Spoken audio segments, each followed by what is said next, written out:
우리 자소가 187장입니다. 자소가 187장.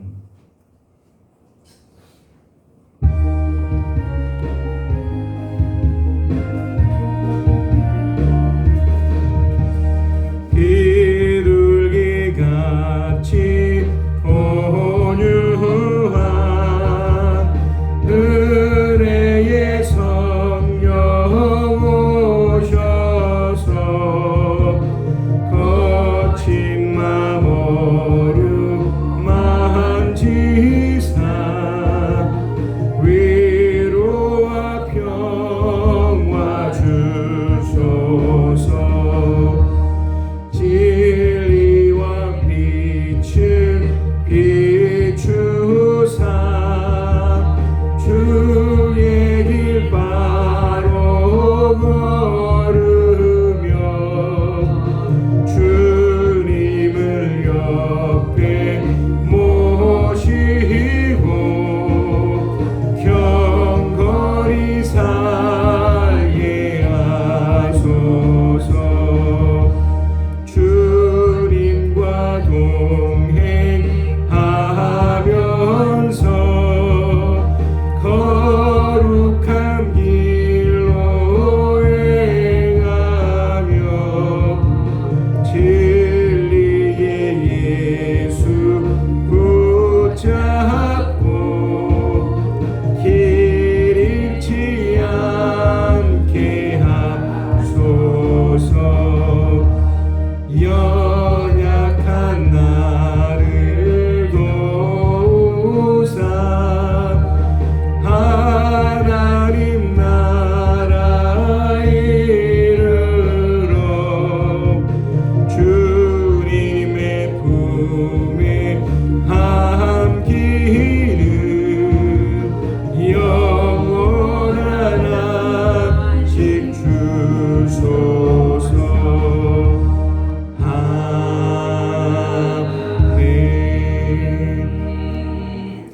이번 주가 준 하나님의 말씀입니다. 베드로후서 3장 14절에서 18절 마지막 중에 오늘은 17절 18절 함께 읽겠습니다. 베드로후서 4장 17절 18절 우리 한 목소리 함께 시작. 그러므로 사랑하는 여러분은 이 사실을 미리 알고 불의한 자들의 유혹에 휩쓸려서 자기의 확신을 잃는 일이 없도록 주의하십시오. 우리의 주님이시며 구주이신 그리스도 예수에 대한 지식과 그의 은혜 안에서 자라나십시오. 이제도 영원한 날까지도 영광이 주님께 있기를 빕니다. 아멘. 우리가 믿는 그 신앙은 철저하게 하나님으로부터 이렇게 진행이 되고 또 그 하나님 위해서 이렇게 결정까지 간다고 우리는 보죠. 베드로가 그 노년에 남겨진 사람들이 꼭 알아야 될 중요한 것을 마치 유언처럼 이 베드로 전서 후서를 통해서 이렇게 얘기를 해드렸습니다. 이제 목사님 제가 나름대로 그 많은 이야기 중에 참 중요한 내용이 뭘까라고 했었을 때 크게는 두 가지였습니다. 정신을 차리고 깨어있어 믿음에 굳게 서서 사탄과 맞서 싸우라는 건데 뭘 정신을 차리는 거죠? 그리고 무엇을 깨어있고 무엇에 대해서 깨어있고 그리고 무엇에 대한 믿음을 굳게 하고 또 무엇을 알기 때문에 사탄이 이것을 방해하기 위해서 공격하는 거잖아요. 예, 그래서 그 무엇이 중에 하나가 이런 상황 속에서 하나님 약속을 붙잡고 어떻게 하는 겁니까? 하나님 성품에 참여하는 거죠. 그러니까 그 무엇 중에 하나는 어떤 내용이 있습니다. 분명.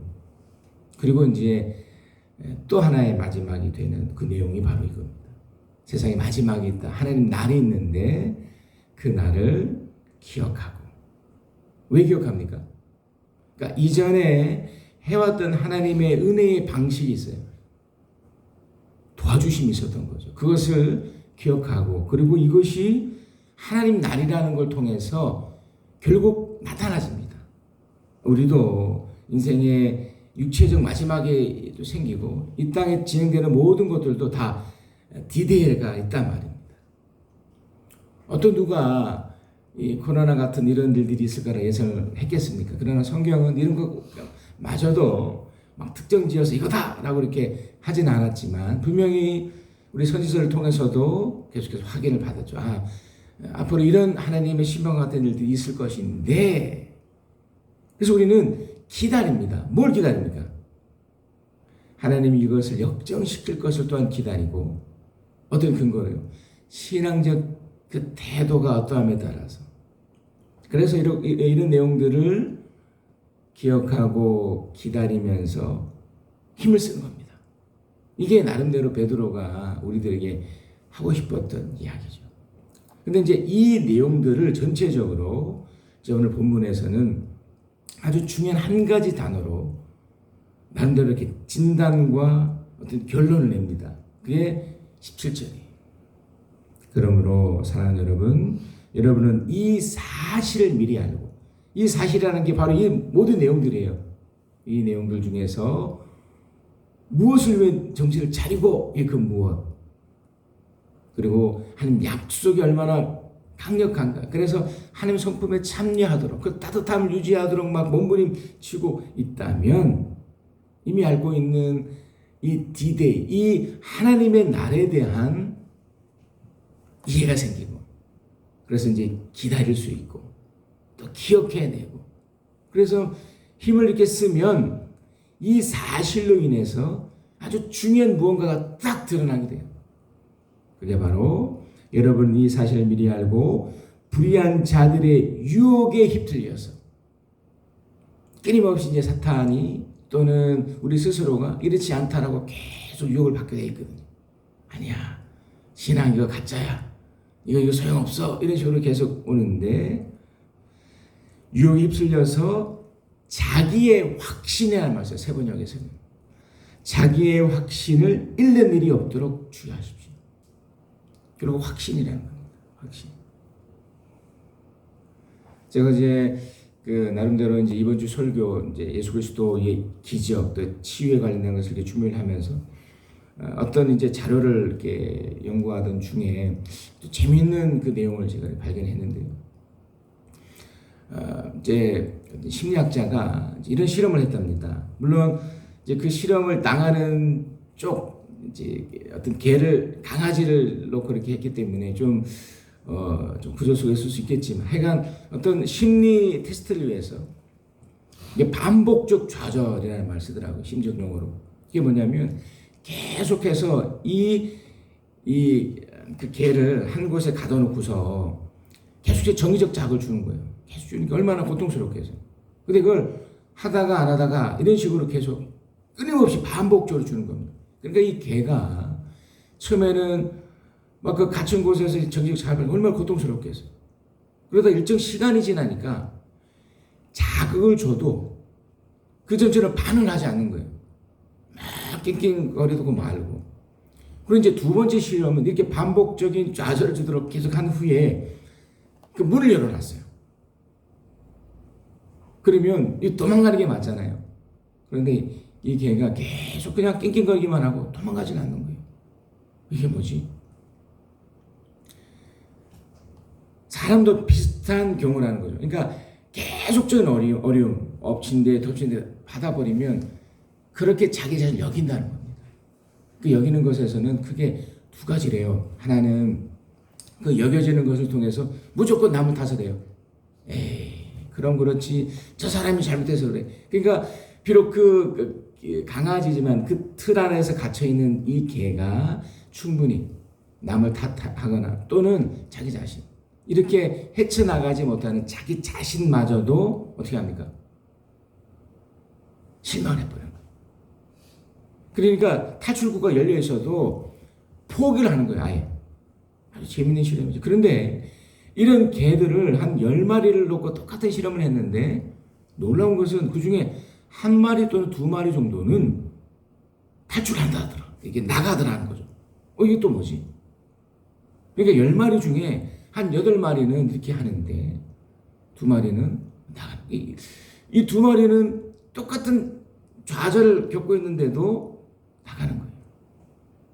그러니까 이제 이거는 하나님을 모르는 경우에도 이제 아주 특별한 경우이죠. 분명 사람의 이 사고 체계 중에 하나, 그러니까 좌절이라는 것과 여기서 이제 심리학적 용어로 이제 꿈이라는 걸 얘기하더라고요. 꿈, 소망. 그래도 그런 어떻게 보면 그 개 입장에서 얼마나 끔찍한 상황이에요. 계속 정신적 자극이 있는데, 그러니까 남을 탓을 하고 자기 탓을 하면서 이제 포기하고 끝나려고 했는데 마지막 하나. 그러니까 이 차이 8마리는 그대로 있었지만 한두 마리 정도가 나갔다고 하는 이 개들이 가지고 있는 게 뭘까? 뭐 때문에 그럼에도 불구하고 탈출했다 했을까? 나갔을까? 그럼에도 갖고 있던 소망, 희망. 그러니까 하나님을 모르는 상태에서도 이 소망이라는 것만 있어도 그래, 그래도 뭔가 있겠지. 하나님 몰라도요. 이 소망을 갖는 것이 이 베드로가 말했던 이 자신의 확신이에요. 확신. 이게 너무 중요해요. 우리는 하나님을 믿는 거잖아요. 미리 이런 사실을 알았고 정신을 깨어 차리고의 그 내용, 하나님 약속이라는 아주 특별한 부에 대한 이것을 우리는 어떻게 하는 겁니까? 이건 사실이라고 믿고 있는 거잖아요. 이게 여기서부터 차이죠. 이것을 믿고 이것을 가지고 있다면 반드시 나타나지는 중요한 현상. 뭐가 생기나요? 꿈이 생겨요. 소망이 생겨요. 설사 탈출하지 못한다 하더라도, 그러니까 주저앉지는 최소한 않는다고. 그러니까 하나님 모르는 사람도 정말 드문 경우지만 이 소망이 있다면 하나님 믿는 우리들은 당연히 이것이 있어야 되잖아요. 이게 확신으로 있어야 됩니다. 확신. 반드시 이 어려움을 하나님께서 극복하게 해주신다라고 믿고, 이 믿음이 그 다음 단계 뭐냐면 이게 신념이거든요. 이걸 확신이라고 해요. 보면 자기의 확신. 반드시 해낸다. 그러니까 하나님을 모르는 사람도 이게 있다면 하나님 믿는 사람은 오죽하겠냐 이 말이에요. 이걸 가지셔야 됩니다. 자기의 확신을 잃는 일이 없도록. 그러니까 잃을 수도 있다는 전제를 깔아놓은 거예요, 베드로는. 그러니까 그 소망을 하도 어려우니까, 하도 힘드니까. 그러니까 반복적 자존을 이렇게 만들 수 있어요. 하지만 자기의 확신, 이걸 또 뚫고 나가는 힘을 준다는 겁니다. 이게 나름대로 결론이에요. 지금 어렵습니다. 힘듭니다. 그러나 이런 분명한 확신이 있다면, 그런 소망이 있고 꿈이 있다면 또 있어야 되고요. 이것을 인해서 모든 것이 해결될 줄 믿습니다. 오늘 이 새벽에 우리들이 이게 뭐라고요? 그러나 이곳에서 기도하고 또 유튜브를 통해서 모시고 또 기도하신다면 하나님은 반드시 당신의 뜻에 따라서 당신의 약속에 근거해서 이루어주시리라 믿습니다. 오늘 또 이스라엘 역사 속에서 중요한 또 한 사람이 소개되는데요. 요시아입니다. 요시아. 그 히스기야부터 시작돼서 므낫세, 요나, 그리고 이 요시아입니다. 그러니까 한 20년을 한 세대로 치면 약 이제 2세대 반, 약 3세대가 지금 지난 거죠. 약 57년여 만에, 그러니까 히스기야, 므낫세, 요나. 이게 므낫세는 정말 독특한 사람이지만 이제 그 전에 나타난 아몬이라는 이 사람은 2년밖에 이렇게 다스리지 않았지만 정말 안타까운 사람이었습니다. 그리고 나타난 요시아.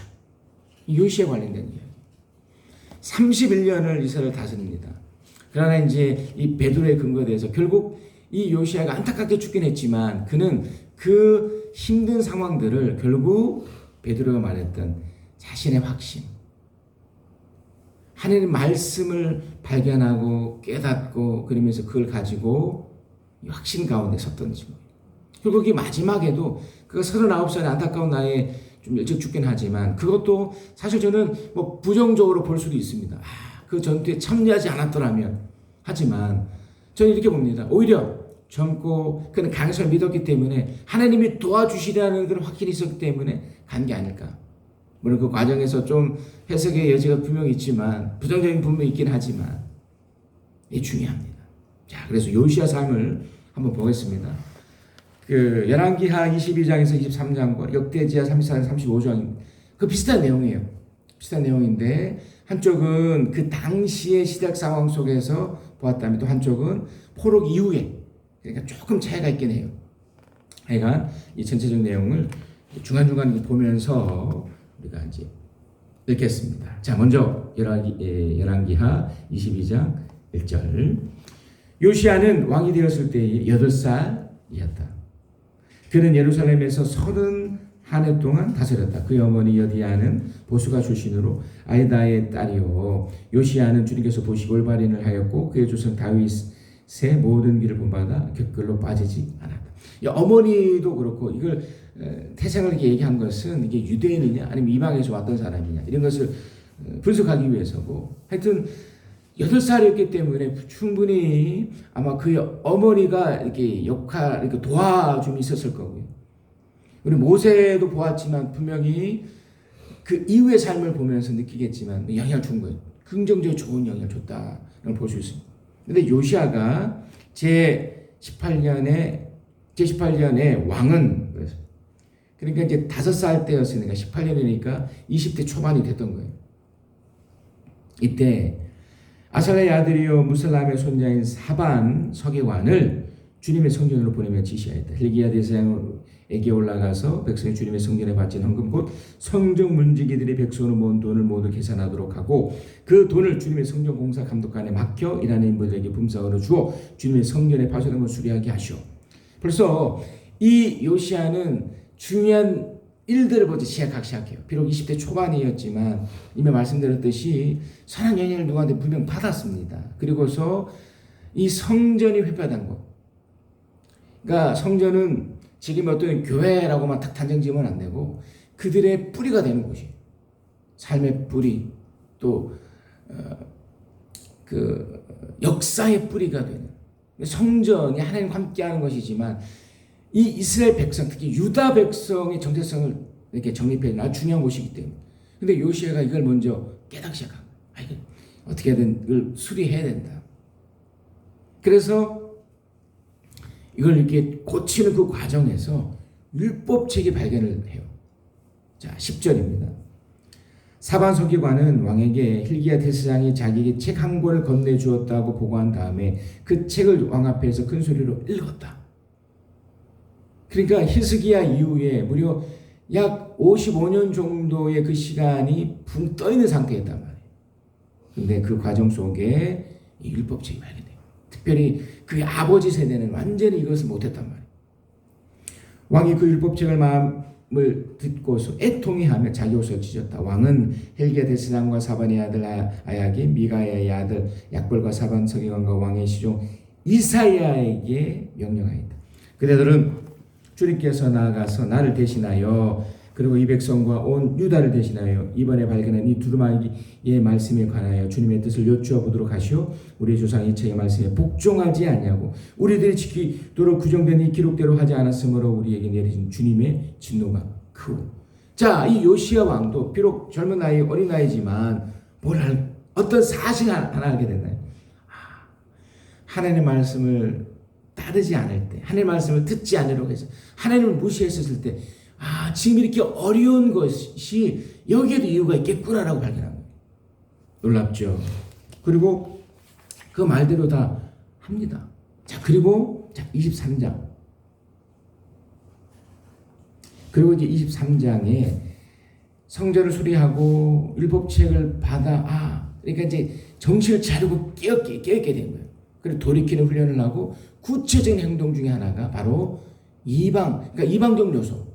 지금으로 치면 세상의 이런 세계관을 배격한 거예요. 이걸 끊어버린 거예요. 그 23장 1절입니다. 자, 계속해서 제가 읽습니다. 왕이 사람을 보내어 유다와 예루살렘의 모든 장로를 소집하였다. 왕이 주님의 성전에 올라갈 때에 유다의 모든 백성과 예루살렘의 모든 주민과 지성과 예언자들과 어른으로부터 아예 이르기까지 모든 백성이 그와 함께 성전에 올라갔다. 그때 왕은 주님의 성전에서 발견한 언약책에 적힌 모든 말씀을 크게 읽어서 사람들을 들려주도록 하였다. 자, 그 다음에 5절입니다. 5절. 자, 4절부터 읽습니다. 4절. 왕은 hil기야 대제사장과 부제사장들과 문지기들에게 바알과 아세라와 하늘의 별에 섬기는 모든 기구들을 주님의 성전으로부터 밖으로 내도록 명령하였다. 성전 안에, 하나님의 성전 안에 이방적 요소를 다 제거하기 시작했던 거예요. 이전까지 이런 일이 없었단 말입니다. 그러나 요시야 때 비로소 했던 겁니다. 그리고 그는 예루살렘 바깥 기럐 들판으로 그것들을 모두 불태우고 그 태운 죄를 베델로 옮겼다. 그는 또 유대 역대 왕들이 유다 성읍들과 예루살렘 주에 있는 산당에서 분향하려고 임명한 우상을 숭배하는 세상을 내쫓았다. 그리고 바알과 태양과 달과 성자들과 하늘의 별의 제사 지내는 사람들을 모두 몰아냈다. 그러면서 6절. 그는 아세라 목상을 주님의 성전에서 예루살렘 바깥 기드온 시내로 드러내다가 그곳에서 불태워 가루로 만들어서 그 가루를 일반 백성의 공동묘지 위에 뿌렸다. 왕은 또 주님의 성전에 있던 남창의 집을 깨끗이 없앴었다. 이 집은 여인들이 아세라 숭배에 쓰이는 천을 짜는 집이었다. 그런 것처럼 이렇게 모든 일들을 해요. 자, 이게 어떻게 보면 종교적인 행동이잖아요. 그러니까 신앙적 태도예요. 그러니까 이 요시아는 비록 젊은 날이었지만 어떤 사실, 이미 말씀드렸듯이 이렇게 어려운 것은 바로 이런 신앙적 태도와 관련이 있구나. 지금으로 치면요. 그래서 그 태도를 바꾸셔야 했던 거예요. 하나님을 보시기에 기뻐할 만한 모습으로 바꿨던 겁니다. 그러니까 버릴 것을 과감히 버리고 하나님을 붙잡는 것. 이게 굉장히 중요한 겁니다. 그래서 이 모든 일들이 다 진행이 되면서 또 하나 그가 유월절을 지켜요. 자, 21절입니다. 뒷장을 보시면 유월절을 지켜요. 21절. 왕이 온 백성에게 명령을 내렸다. 이 언약책에 기록된 대로 주 당신들이 하나님께 감사드리는 유월절을 준비하십시오. 그러니까 이전에도 없었고, 그러니까 향후 히스기야 때부터 이 유월절 꽤 오랜 기간이잖아요. 약 53년, 55년 이 기간 동안 이런 게 없었기 때문에 또 요시야 이제 왕이 또 10몇 년이 또 지났잖아요. 그게 약 60년, 70년 아무것도 없었던 거예요. 이 언약책에 기록한 대로 주 당신들의 하나님께 감사드리는 유월절을 준비하시오. 사사들이 이스라엘을 다스렸던 시대로부터 이스라엘과 유다 왕들의 시대에 이르기까지 어느 시대에도 이와 같이 어떤 일이라고요? 유월절을 지킨 일이 없었다. 요시야 왕 제18년에 이르러서야 비로소 예루살렘의 주님을 기리는 유월절을 지켰다. 그러니까 이전 역대왕, 물론 히스기야로 쳐도 무려 한 70년 동안 이런 것이 전혀 없었다는 거예요. 그러니까 요시야가 대단한 사람이죠. 그러니까 하나님 말씀이 얼마나 엄청난 것을 해내느냐로 자기가 알았기 때문에 이걸 다 돌려 시작한 거예요. 이 유월절은 단순히 어떤 절기 이걸 떠나서 이건 감사잖아요. 그러니까 과거에 있었던 모세 시대부터 있었던 그 엄청난 것을 그러니까 기억해낸 거예요. 맞네. 그러면서 지금 이 어려움이 당연히 없어질 뿐만 아니라 앞으로도 하나님에 대한 소망, 하나님에 대한 꿈을 꾸셔야 돼요. 요시아가. 그래서 이 유다 왕 중에서 여러 왕이 있는데 그 솔로몬 이후로 히스기야 그리고 이 요시아를 최고로 쳐요. 왜 그렇습니까? 요시아는 비록 어떻게 보면 안타깝게 요절했지만 일찍 죽었지만 39세 죽었으니까 하나님의 꿈을 이루기 위해서 정말 모든 걸 바쳤던 이 요시아예요. 자, 그래서 나머지 기억도 하거든요. 자, 24절. 요시아는 대제사장 hil기야가 주님의 성전에 발견한 책에 기록된 율법의 말씀을 지키려고 유다 땅과 예루살렘의 신접한 자와 박수와 드라빈과 우상과 모든 혐오스러운 것들을 눈에 보는 대로 다 없앴다. 이게 개혁이에요. 사회적으로 정치적으로 한 게 아니고 종교적 개혁을 했던 거예요. 그러니까 우리에게도 가장 우선순위가 이런 것들이 된다면 사실 문화, 역사, 심지어 정치도 다 긍정적으로 바뀝니다. 이와 같이 마음을 다 기울이고 생명을 다하여 힘을 다 기울여 모세 율법을 지키며 주님께로 돌이키는 왕은 이전에도 없었고 그 뒤로도 다시 나타나지 않았다. 그러나 주님께서는 유다에게 쏟으시던 그 불타는 진노를 거두어 들이시는 않으셨다. 므낫세. 그러니까 그의 아버지 할아버지죠. 그 므낫세가 워낙 55년 동안 있으면서 워낙 약한, 사실 므낫세도 이렇게 돌이키긴 했지만 그 영향이 아직 이 요시아까지 있었다는 거예요. 지금 므낫세가 주님을 너무나도 경노하였기 때문이다. 그래서 주님께서 이렇게 말씀하셨다. 이스라엘을 내가 외면하였듯이 유다도 내가 외면할 것이요 내가 선택한 예루살렘과 나의 이름을 두겠다고 말한 그 성전조차도 내가 버리겠다. 요시아의 마지막입니다. 자, 28절. 요시아의 남은 행적과 그가 한 모든 일을 유다 왕 역대 지략에 기록되어 있다. 그가 다스리고 있었던 때에 20세에 바로누고 왕이 아시리아 왕을 도우려고 유프라테 대강 쪽으로 올라갔다. 요시아 왕이 그를 맞아 싸우려고 무기토로 올라갔으나 사실 안 가도 될 뻔했더랬거든. 근데 여기서 바로누고에서 죽고 말았다.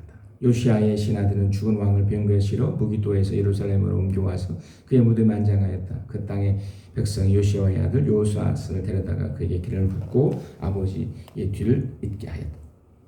안타깝게 그 요아스, 그다음에 요아김, 히스기야까지 요 기간이 약 20여 년밖에 안 돼요.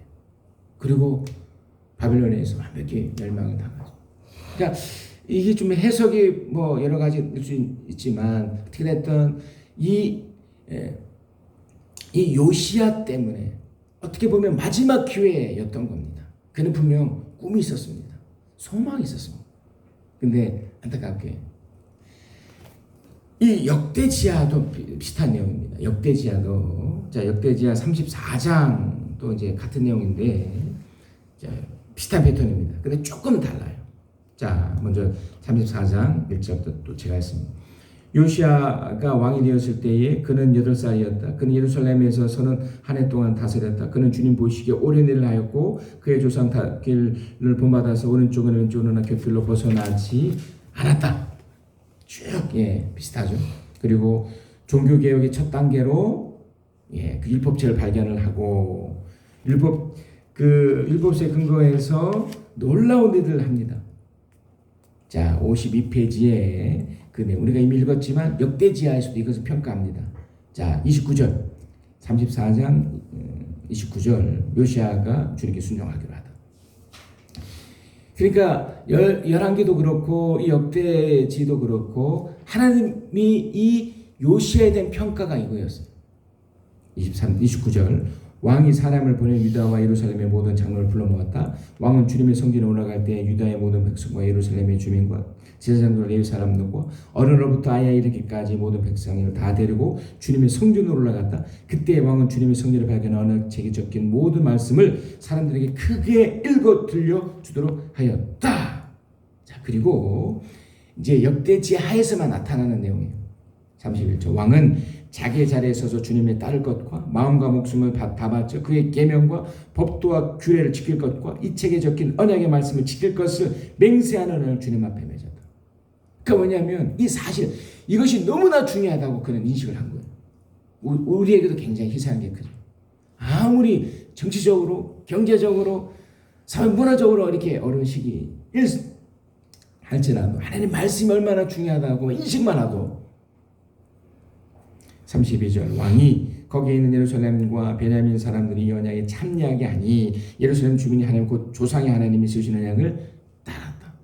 그러니까 과거 속에 나타났던 그 하나님 말씀을 다시 붙잡고 이것이 결국 미래에 대한 소망까지 연결된다는 거예요. 자, 그래서 이와 같이 요시아는 이스라엘 자손에게 속한 모든 땅에서 혐오스러운 것들을 다 없애버리고 이스라엘 모든 사람으로 주 하나님을 섬기게 하였으므로 요시아가 살아있는 동안에는 백성이 주 조상의 하나님께 복종하고 떠나지 않았다. 그러니 비록 그가 31년 그 마지막 39세 때쯤에 있었던 그런 안타까운 일 외에는 무려 30여 년간 어떤 일이 있었나요? 태평성당에서 율법책을 발견하기 전에 그 10몇 년 동안 또 뺀다고 치면 이제 오리지널로 뭐 20년간은 정말 태평성대에 있었던 겁니다. 그리고 요시아가 유월절을 지키고 하나님의 놀라운 일을 펼치게 됩니다. 근데 마찬가지로 이 역대지하에도 그 마지막 때를 이렇게 묘사를 했는데 이 내용이 좀 더 디테일하게 나와요. 자, 20절입니다. 자, 55페이지 그제 35장 20절. 안타까운 마지막. 이런 모든 일이 일어난 뒤에 곧 요시야가 성전 종도를 마치고 난 뒤에 이집트의 느고 왕이 유프라테 강가에 있는 갈그미스를 치려고 올라왔으므로 요시야는 그것을 막으러 나갔다. 소망이 있었으니까 본인이 직접 해야 된다고 느꼈던 거죠. 느고가 요시야에게 전령 보내 말했다. 유다의 왕은 들으시오. 왕은 왜 나의 일에 관여하라 하오. 나는 오늘 왕을 치려고 온 것이 아니라 나와 싸움이 벌어진 족속을 치려고 나선 것이오. 하나님께서 나에게 속히 가라고 명하셨소. 그러니 하나님이 나와 함께 계시오. 하나님께서 멸망을 당하지 아니하라거든 하나님을 거역하는 일을 어서 멈추시오. 그러니까 뭔가 여기에 이 느고 이 왕이 뭔가 있었던 거예요. 그러니까 요시야가 이걸 좀 간파했더라면, 물론 이게 속일 수도 있었겠죠. 이전에 그 아시아 사내처럼 충분히 그럴 수 있었겠지만 분명히 이걸 긍정적으로 보든 부정적으로 보든 저는 이제 좀 긍정적으로 보지만 안 갔어야 된다고. 왜냐하면 본인도 그러잖아요. 이건 내가 당신들 치러 온 곳이 아니고, 물론 선택의 여지가 있겠죠. 이걸 속일 수도 있었기 때문에. 근데 하나님의 그 신앙으로 있었던 이 요시야가 한 번만 더 생각을 했더라면 어땠을까? 그래서 보세요. 22절에 그러나 요시야는 그에게서 돌이켜 되돌아가지 않고 느고와 싸우려고 변장까지 하였다. 그러니까 좀 치졸해 버린 거예요. 그러니까 또 당당하게 맞서서 그러면 뭐 전령을 보낸다든지 그래서 뭐 대화를 해본다든지. 근데 분명히 이 누구가 내가 너랑 싸우려고 하는 게 아니라고 분명히 얘기했단 말이에요. 근데 이제 본인은 그래서 하나님의 꿈이 있는 사람인데 하나님의 소망이 있었던 이 젊은 친구가 어쩌면 여기에는 자기의 교만이 확 드러나지 않았나. 이 싸움마저도 내가 이겨서 봐라 혹 이런 것이 있지 않았을까. 물론 저는 긍정적으로 보지만 이렇게 죽었으니까. 이처럼 요시야는 하나님께서 느고를 시켜서 하시는 말씀을 듣지 아니하고. 그러니까 역사는 이렇게 평가한 거예요. 그 느고가 했던 게 맞았다는 거예요. 느고 역시도 뭔가 하나님의 신화적 태도로 이 요시야를 거치지 않고 그 다음 족속을 어떻게 보면 요시야를 도와주러 왔던 거예요. 근데 이걸 놓친 거죠. 이처럼 요시야는 하나님께서 느고를 시켜서 하시는 말씀 듣지 아니하고 무기또 평원의 진군에게 가서 싸웠다. 그러니까 안 갔어야 됐던 거예요. 이제 역대지하의 평가는 이거예요. 그때의 적군이 쏜 화살이 요시야 왕을 박혔다. 왕이 자기 부하들에게 명령했다. 내가 크게 다쳤다. 내가 여기서 빠져나오도록 나를 도우라.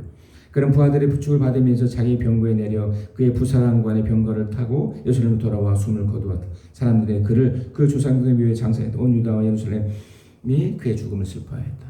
근데 여기서 이렇게 마지막에 우리도 늘 말씀드리지만 이 베드로서에서도